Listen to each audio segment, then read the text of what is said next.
आज हमारे साथ एक बार फिर कर्नल आर.एस. सिंह साहब मौजूद हैं।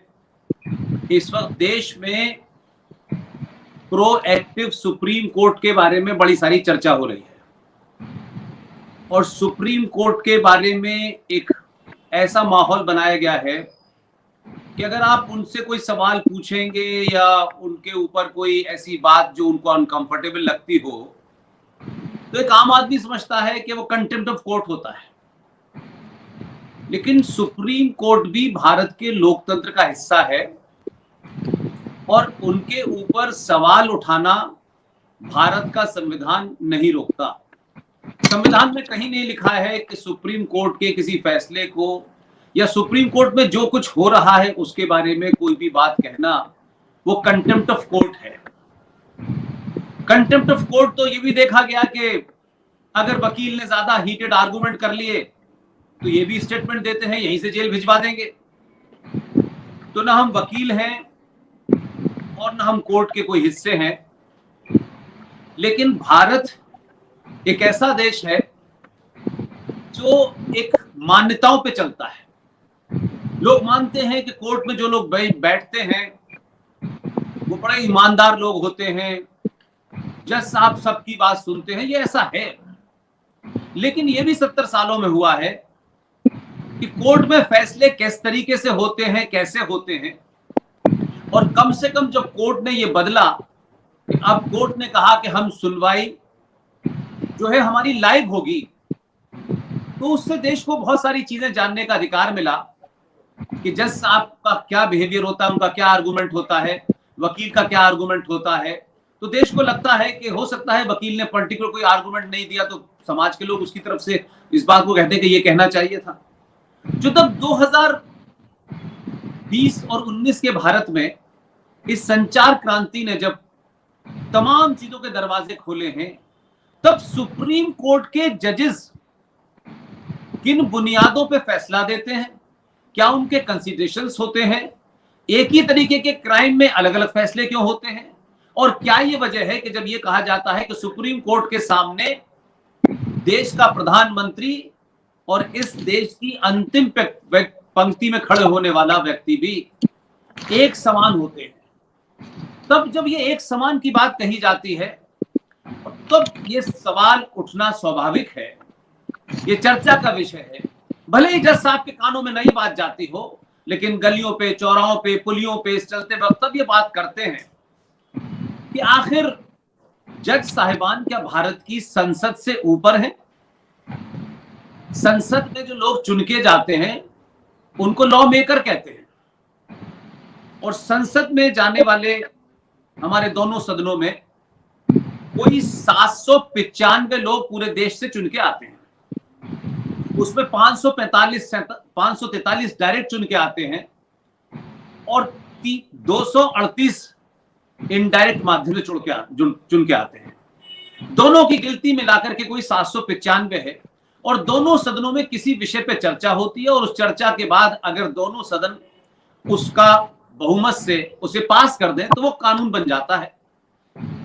मेरा सवाल यह है कि ये तमाम सारा डाटा इसलिए देना पड़ रहा है कि देश के आम नागरिक को मैं आसानी से समझा चुकूं कि इस वक्त 2023 के भारत में कोई 94 करोड़ मतदाता हैं, और ये 94 करोड़ मतदाता भारत की लोकसभा में 543 लोगों को चुन के भेजते हैं, और विधानसभा और लोकसभाओं के माध्यम से फिर राज्यसभा में 250 लोग जाते हैं, जिसमें 12 लोग आपके नॉमिनेट होते हैं। इतनी बड़ी तादाद में लोग चुन के जाते हैं, और सुप्रीम कोर्ट के जो जजेस हैं खास तौर से उनकी टोटल स्ट्रेंथ 33 है।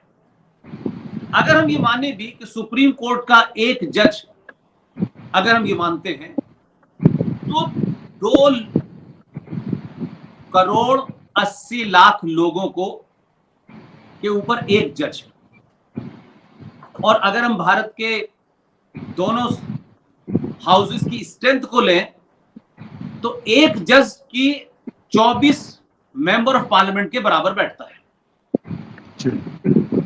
अब सवाल सबसे बड़ा यह है कि कैसे सुप्रीम कोर्ट यह तय करती है कि याकूब मेनन की याचिका सुबह 5 बजे सुनी जानी चाहिए। किन बुनियादों पे गौतम नवलखा को जेल से हटा करके उनको घर के अंदर हाउस अरेस्ट किया जाता है? ये लोग सब जानना चाहते हैं कि भारत की चुनी हुई सरकार की सत्ता में बैठे हुए मंत्री, संतरी, प्रधानमंत्री जब विदेशों से कोई सौदा करते हैं, उस सौदे पे उंगली उठाने वाले राजनीतिक लोग तो हो सकते हैं, लेकिन सुप्रीम कोर्ट राफेल के ऊपर भी सुनवाई करती है। सुप्रीम कोर्ट इस देश में हर छोटी बड़ी बात पे सुओ मोटो ले लेती है। तो आज चर्चा करने का मेन विषय इसलिए है कि अभी सुप्रीम कोर्ट के अंदर एक चर्चा चल रही है कि भारत के संविधान में 17 नवंबर 1992 को जम्मू कश्मीर राज्य को विशेष दर्जा देते हुए 370 लागू की गई, और 370 को अगर हम मोटे तौर पे आम आदमी के लिए कहें तो विशेष दर्जा प्राप्त था। और वहां भारत की सुप्रीम कोर्ट कुछ हद तक लागू नहीं होती थी, भारत का संविधान वहां नहीं लागू होता था, एंटी करप्शन बिल वहां लागू नहीं होता था। एक तरीके से एक उसका संविधान पूरे देश में एक चलता था, लेकिन जम्मू कश्मीर का संविधान भी अलग था। तो भारत की धरती पे आजाद भारत में जम्मू कश्मीर को एक अलग से संविधान दे करके सुप्रीम कोर्ट की बात वहां लागू न हो, संविधान भारत की संसद की बातें वहां लागू न हो, आपने एक और पाकिस्तान बनाया। आज उस जम्मू कश्मीर के अंदर धारा 370 मुझे लगता है 5 अगस्त 2019 को भारत की लोकसभा और राज्यसभा से बहुमत से उसको जम्मू कश्मीर से हटा दिया गया। यकायक कुछ लोगों को लगा, और खासतौर से एक वो मक्कार आदमी जो वहां का कभी आईएएस था, वहां के निजाम में मौजूद था, उसने इस्तीफा दिया। इस्तीफा देके पार्टी बनाई, रोज सुबह से लेकर शाम तक भारत के सत्ता को, व्यवस्था को गाली देने लगा, और कुछ दिन बाद उसे फिर होश आया और वो वापस आईएएस में चला गया। उस आदमी ने इस पिटीशन को सपोर्ट करते हुए कि भाई हम चाहते हैं कि अब वो पुरानी बात हो गई, अब उसको भूल जाना चाहिए, 370 खत्म हो जाना चाहिए। और उसमें बहुत सारे और इस देश में जिसको लोग इकोसिस्टम के तहत बहुत सारे नाम देते हैं, कोई खान मार्केट कहता है, कोई उनको गैंग के तौर पे कहता है, तमाम सारे लोगों ने धारा 370 के हटने के ऊपर एक पिटीशन सुप्रीम कोर्ट में डाली कि साहब इसे हटाया जाए, और सुप्रीम कोर्ट ने उस पर सुनवाई भी शुरू कर दी। तो मेरा सवाल यह है, 1992 में जम्मू कश्मीर राज्य के रहने वाले कश्यप ऋषि की धरती के मूल निवासी कश्मीरी हिंदू पंडितों की तरफ से सुशील पंडित ने सुप्रीम कोर्ट में एक पिटीशन डाली और कहा कि हमारे साथ जो मैसेकर हुआ है, या नहीं इस्लामिक जिहादी जो वहां मेजोरिटी में है मुसलमान, उन्होंने अपने पड़ोसियों का, बहनों का, बेटियों का मर्डर, रेप करा और कम से कम 2500 लोगों को मारा और 5 लाख लोगों को वहां से भागने पे मजबूर कर दिया। सुप्रीम कोर्ट के अंदर सुशील पंडित जी गए और कहा कि सर इसकी सुनवाई कर लीजिए। तो जज साहिबान ने कहा कि इट्स टू लेट, अब हमारे पास कोई डॉक्यूमेंट नहीं है, लिहाजा हम सुनवाई नहीं कर सकते। लेकिन यहां पर यह समझ में नहीं आता, तब लगता है कि यह डबल स्टैंडर्ड है और इस डबल स्टैंडर्ड के बारे में चर्चा होनी चाहिए। यह लोकतंत्र है, इस देश में लोग प्रधानमंत्री को गाली दे सकते हैं, राष्ट्रपति को गाली दे सकते हैं, नेताओं को गाली दे सकते हैं जो चुन के आते हैं। तो सुप्रीम कोर्ट की बातचीत के ऊपर, उनके केस एक्सेप्ट करने और रिजेक्ट करने ऊपर क्यों नहीं बहस हो सकती? तो आज मुद्दा यह है कि जिस कश्मीर के सिलसिले में कश्मीरी हिंदू पंडितों का नरसंहार हुआ, उस पिटीशन को खारिज करने वाले सुप्रीम कोर्ट ने, जिस दिन ये खारिज हुई 1992 में, आपने 10 दिन के बाद सुप्रीम कोर्ट ने एक पिटीशन एक्सेप्ट की और उस पिटीशन में कहा गया कि माय लॉर्ड, मैं ये जानना चाहता हूं कि गांधी जी को 3 गोलियां लगी थी या 4 गोलियां लगी थी, और सुप्रीम कोर्ट ने वो पिटीशन एक्सेप्ट कर ली। तब सुप्रीम कोर्ट के जजेस ने नहीं कहा कि गांधी जी की हत्या को हुए इतने दिन हो गए, अब उसका क्या रिलेवेंस है, वो एक्सेप्ट कर ली। और 370 17 नवंबर 1952 को लगी और 5 अगस्त 2019 को हटी। जिन लोगों को 1990 में कश्मीर का मैसेकर नहीं दिखा, उन्होंने 370 जिसे भारत की दोनों सदनों ने पास किया, उसे हटाने के लिए उन्होंने तत्काल मीटिंग कर दी। और अब कल ये बताया गया कि अब 2 अगस्त से डे टू डे बेसिस पे, जैसे ये बहुत इंपॉर्टेंट मामला है, पूरा देश मतलब डूब जाएगा अगर इस पे डे टू डे नहीं होगा। ऐसी किसी चीज पे हमने डे टू डे नहीं देखा। हमने राम मंदिर पे डे टू डे नहीं देखा। 40 साल से मुकदमा चल रहा था, इस सुप्रीम कोर्ट को फुर्सत नहीं थी। तो आज का हमारा विषय है, क्या सुप्रीम कोर्ट सेलेक्टिव अंदाज में एक खास एजेंडे के तहत केसों को तय करती है और फिर किन बेंचों को देती है। जिन बेंचों में उनको लगता है कि ये बात वहां से नहीं आएगी, वहां से भी हटा दिया जाता है। तो क्या सुप्रीम कोर्ट इस देश की संसद के अंदर पास किए हुए कानून को हटा सकती है? उस किस अथॉरिटी के तहत हटा सकती है? और अगर हटा सकती है तो फिर इस देश में सत्ता का, व्यवस्था का, प्रधानमंत्री का, मंत्रिमंडल का कोई मतलब नहीं है। और सुप्रीम कोर्ट हर दूसरे दिन किसी न किसी सरकार के फैसले को चैलेंज कर सकती है और पूरे देश को हॉल्ट कर सकती है। क्या दुनिया में कहीं ऐसा होता है? Colonel RS. सिंह साहब और मेरे बीच में इस सिलसिले में काफी बातें होती रही हैं, और इस बैकग्राउंड में आज मैं कर्नल सिंह साहब से पूछना चाहता हूं कि ये कहां तक जायज है कि आप एक इशू को हटाएं, दूसरे को करें। और ऐसा भी देखा गया अभी हाल के दिनों में कि एक मोहतरमा जिन्हें गुजरात हाई कोर्ट ने जमानत नहीं दी, क्या ऐसी जल्दी थी कि रात के 9 बजे कोर्ट खोली गई, 2 जजेस को उनका फैसला दिया गया, उन जजों में डिस्प्यूट हो गया, तो उसके आधे घंटे बाद ही 3 जजों की कमेटी बनाई गई और उन्होंने फैसला दे दिया और उन्हें जमानत मिल गई। कौन है वो लोग? कहां से उनके तार जुड़े हैं? और सुप्रीम कोर्ट क्या कंप्रोमाइज है? क्या सुप्रीम कोर्ट के जजेस कंप्रोमाइज हैं, या सुप्रीम कोर्ट के लोग, इस देश में कोई विशेष लोगों के लिए अलग कानून है और एक आम आदमी के लिए कानून है? 40 साल से मुकदमे लोग लड़ रहे हैं और सुप्रीम कोर्ट के जज साहिबान का ही बयान है कि भारत में 5 करोड़ केसेस पेंडिंग हैं। तो कुछ केस ऐसे कैसे हैं कि आप किसी प्रोग्राम में से निकल के 3 बार टेलीफोन अटेंड करें और रात के अंदर ही फैसला, 2 बार आप जज बेंच कॉन्स्टिट्यूट करें और फैसला हो जाए। तो इन सब के पीछे क्या है, मैं कर्नल आर.एस. सिंह साहब से पूछना चाहता हूं। Colonel RS. सिंह साहब, आपके दर्शकों को मेरा नमस्कार और आपको मैं बहुत धन्यवाद देता हूं कि आपने इस अहम विषय, अहम और ज्वलंत विषय पर मुझे आमंत्रित किया है। ये इतना ज्वलंत विषय है कि अगर अभी इसको अच्छे तरीके से इसको एड्रेस नहीं किया तो आने वाले दिनों में मैं एक बहुत बड़ा क्राइसिस में देख रहा हूं।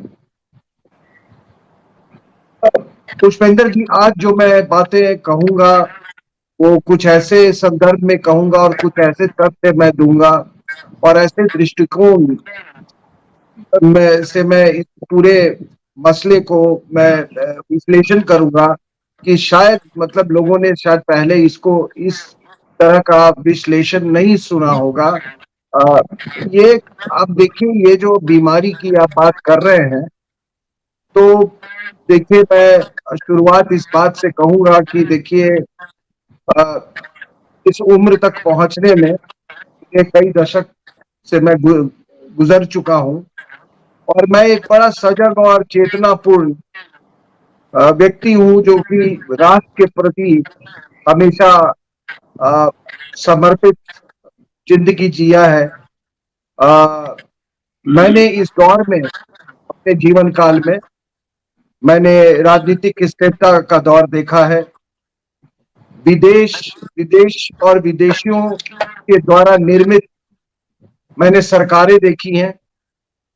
सोवियत संघ द्वारा नियंत्रित सरकार देखा है। यूनाइटेड स्टेट्स ऑफ अमेरिका द्वारा नियंत्रित सरकार देखा है।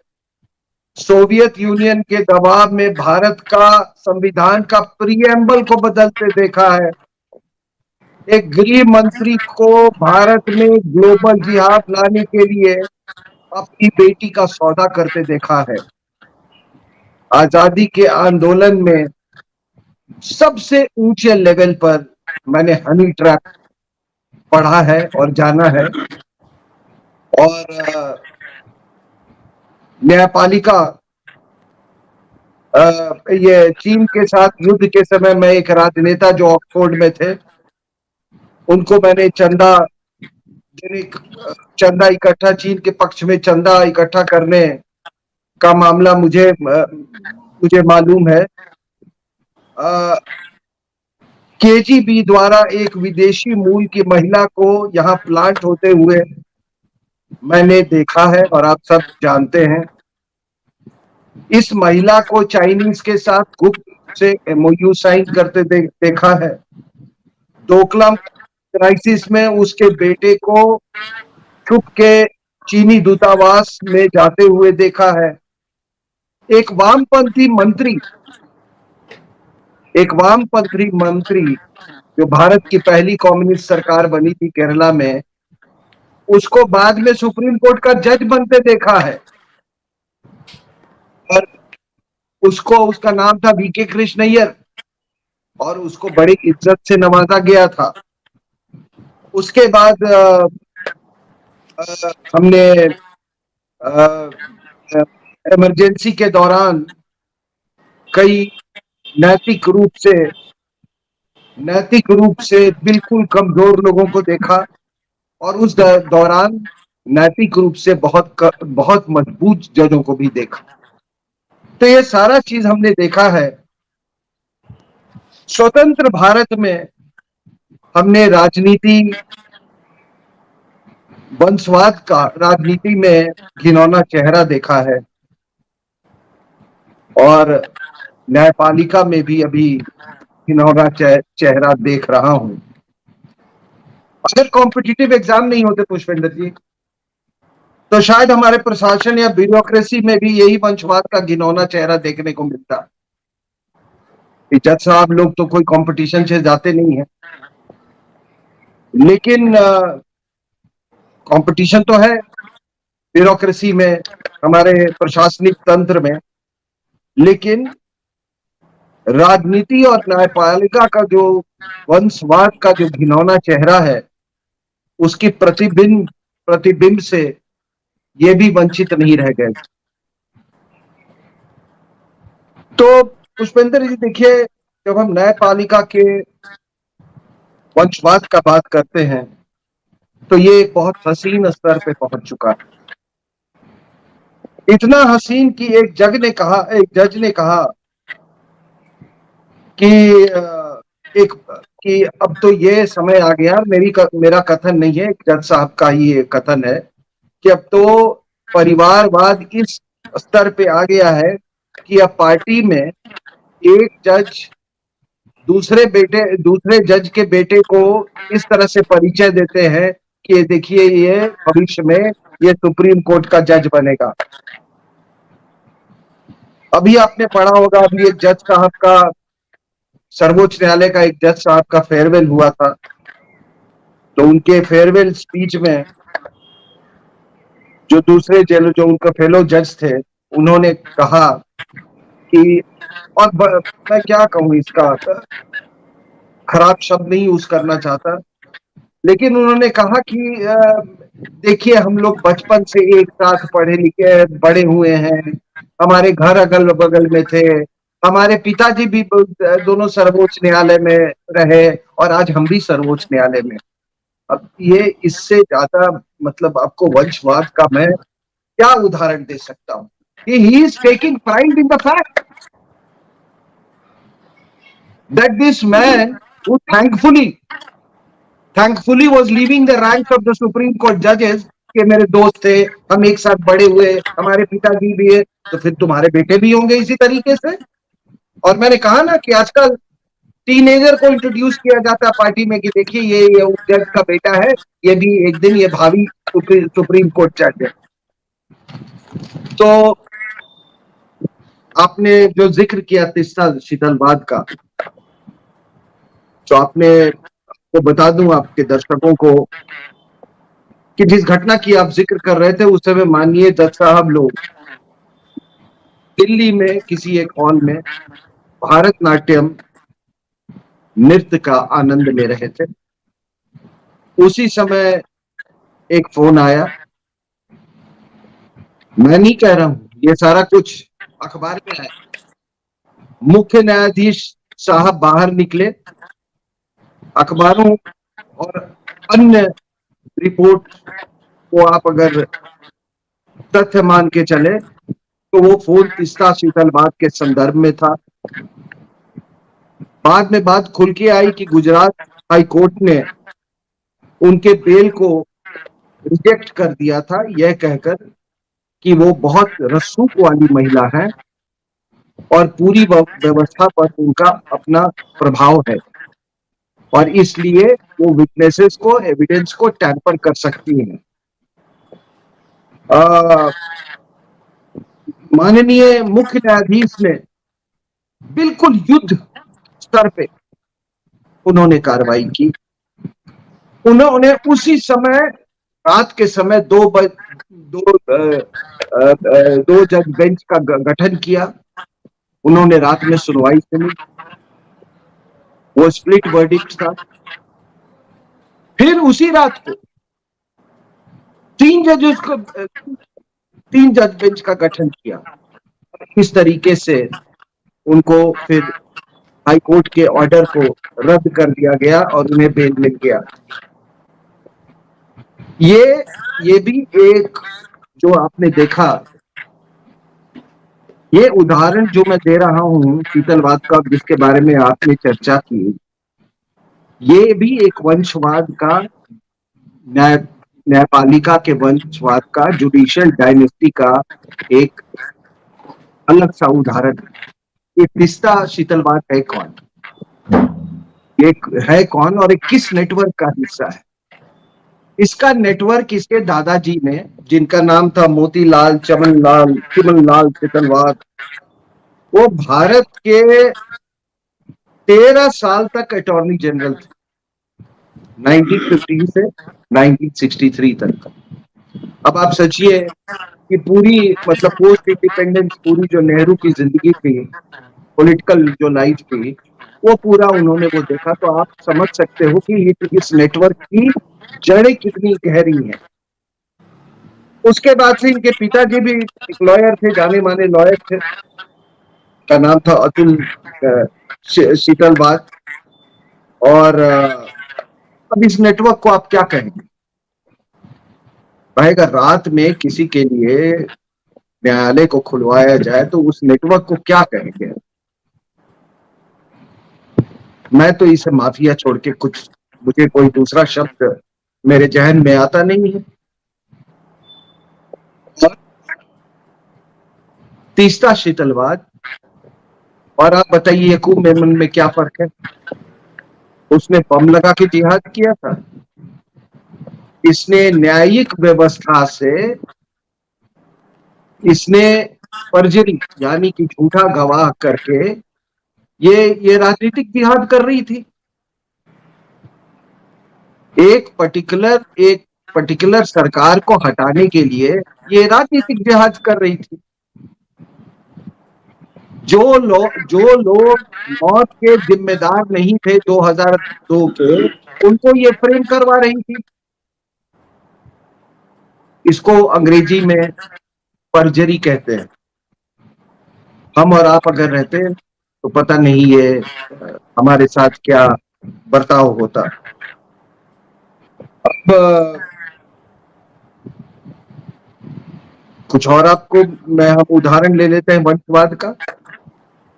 मनु सिंघवी के कारनामे आज भी हर रूप मतलब बड़े मतलब वीडियो और ऑडियो दोनों रूप से बहुत चर्चित है।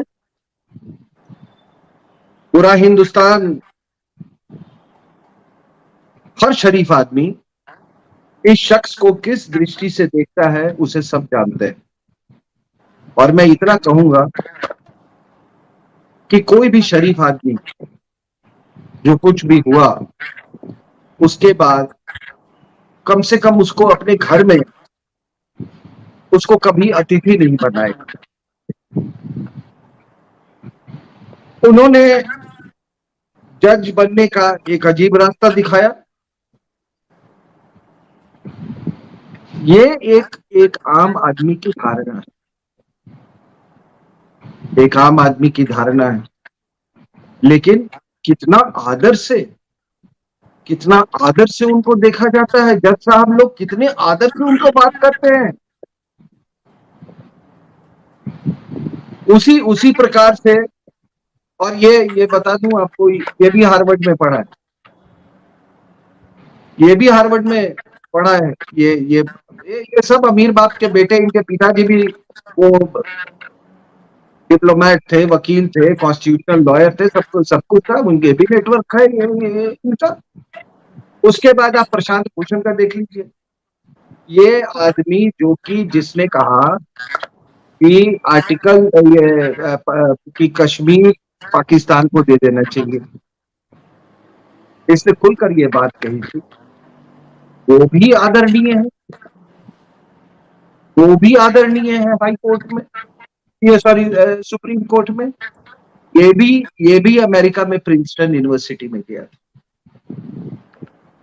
जीरो लॉस थ्योरी वाला ब्रिलियंट आदमी कपिल सिब्बल, अरे क्या ब्रिलियंट साहब। मैंने उस समय देखा था ये जस्टिस रामास्वामी वाले केस में, मेरी उम्र कम थी लेकिन फिर भी समझ अच्छी थी। जॉर्ज फर्नांडिस में ये सो कॉल्ड वकील ने चिथड़े उड़ा दिए, चिथड़े उड़ा दिए थे जस्टिस रामास्वामी वाले केस में। सारी वकालत ये भूल गया था।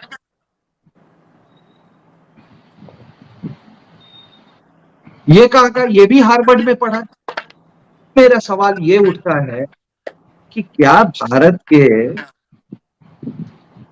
भारत के सुप्रीम कोर्ट के जजों को या लॉयर्स को, मतलब उनको अमेरिका जाना जरूरी है?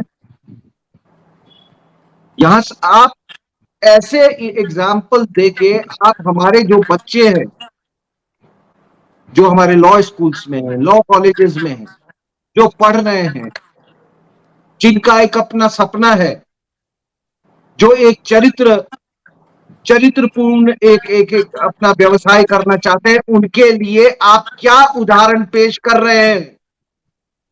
What is the example you are setting?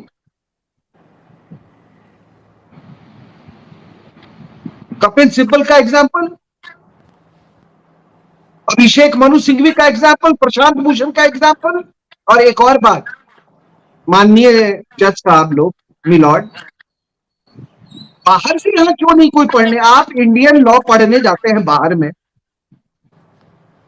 Bharat की संस्कृति, भारत की भूमि के दायरे में आपकी सोच होनी चाहिए। अपने कौन से सोच लेने जाते हैं हार्वर्ड में? आपको अपने हजारों साल की संस्कृति पर, यहाँ की कानून व्यवस्था पर, यहाँ की पौराणिक पंचायतों पर, यहाँ पर लीगल सिस्टम पर आपको भरोसा नहीं है। आप एक 400 साल का एक गुंडा देश, which is run by mafia, वहां पर आप लॉ सीखने जाते हैं, और यहां पर आप उसको लोगों को आप इंफीरियोरिटी कॉम्प्लेक्स रूप से इन्फ्लिक्ट करते हैं। ये तमाम लोग जो आज मुझे सुन रहे हैं, इस बात को जान लें कि किसी भी व्यवस्था में जहां टू वे ट्रैफिक नहीं होता, वो व्यवस्था सबवर्टेड। मैंने टू वे ट्रैफिक का मैं बात करता हूं कि अगर वहां के भी जजेस यहां आते हो पढ़ने, अब ये मत कहिएगा कि नहीं वहां तो वो गुस्से के साथ जज साहब लोग आइंस्टाइन बन के चले आए। अरे हार्वर्ड से आते कुछ पाइनियरिंग वर्क ही कर लेते, यहाँ आके देश का भी भला हो जाता। तो don't give me that, don't give me that shit. ये क्या मानसिकता है? और मैं बता देता हूं ये कौन लोग जाते हैं। ये सारे नालायक लोग जाते हैं, जो कि ये जो अंग्रेजी की जो भाषा है, जिसमें हमारे जज साहब लोग, मतलब एक वो कृष्णा अय्यर जो कम्युनिस्ट था ना, तो मैं पहले भी ये बात कह चुका हूं कि आप ये लॉयर से, ये लीगल कम्युनिटी में कुछ लोग से पूछो, अरे यार क्या अंग्रेजी बोलता है, एक कुछ तो इस दाएं कान के ऊपर से चला जाता है, कुछ बाएं कान के ऊपर से चला जाता है, और कुछ सर के ऊपर से चला जाता। दैट वाज, मतलब ये एक बहुत बड़ा क्वालिफिकेशन माना जाता है हमारे यहाँ। अब बताइए साहब कि हमारे देश में आपने कहा कि ऐसे ऐसे जजमेंट आते हैं, अपने ही जजमेंट को जनता इतनी कंफ्यूजन में। देखिए, आपकी सेक्सुअल ओरिएंटेशन क्या है वो आपके बेडरूम की बात, ठीक है ना, लेकिन आपने अगर ठान लिया है कि एक गे लॉयर को मुझे जज बनाना है, और वो भी जब इंटेलिजेंस सारे रिपोर्ट्स कहते हैं कि उसका जो गे पार्टनर है वो अंग्रेज है, दुनिया का कौन देश इसको टॉलरेट करेगा, आप बताइए। लेकिन उसमें भी जज साहब ने बिल्कुल वो ठान लिए, क्योंकि वो उनके बड़े एहसान है। ये जो गे लॉयर हैं उनके बड़े एहसान है कई जजेस पे यहाँ पे। तो ये नेटवर्क, ये माफिया क्या सब कुछ तय कर रहा है यहाँ पे, गे को भी जज बनाओ, उसको भी जज जज बनाओ। दूसरा, आपने एक बड़ा इंटरेस्टिंग आपको मैं बताता हूं कि कोई भी जजमेंट का एक कोई साइंटिफिक यार्डस्टिक होता है। अभी एक जजमेंट आया सुप्रीम कोर्ट से कि if a wife is unfaithful to her husband, it is no ground for divorce. ठीक है, अगर शादी के बाहर उसके अवैध संबंध होते हैं या अपने हस्बैंड के प्रति लॉयल नहीं होती है, तो वो उसके कोई डिवोर्स का ग्राउंड नहीं होता, समझे। अब हुआ क्या कि ये तो पास कर दिया इन्होंने। देखो ये कितना, आई मीन कॉमन मैन, अरे आप लोग थोड़ा कॉमन मैन का भी जो कॉमन सेंस है उसको समझा कीजिए। आर्म फोर्सेस ट्रिब्यूनल ने एक ऑफिसर को सजा दी थी for stealing brother officer's wife's affection, ठीक है ना, ये हमारे आर्मी एक्ट में है, इसकी बड़ी सजा है। अब उनको सजा मिली थी, वो सीधे चले गए सुप्रीम कोर्ट में। नहीं, उन्होंने कहा कि ये तो सुप्रीम कोर्ट का जजमेंट आया है, आप हमको बरी कीजिए। तब बात गई सुप्रीम कोर्ट में, तो उन्होंने कहा कि नहीं नहीं, ये फौज में नहीं लागू होगा। Is this a scientific measure?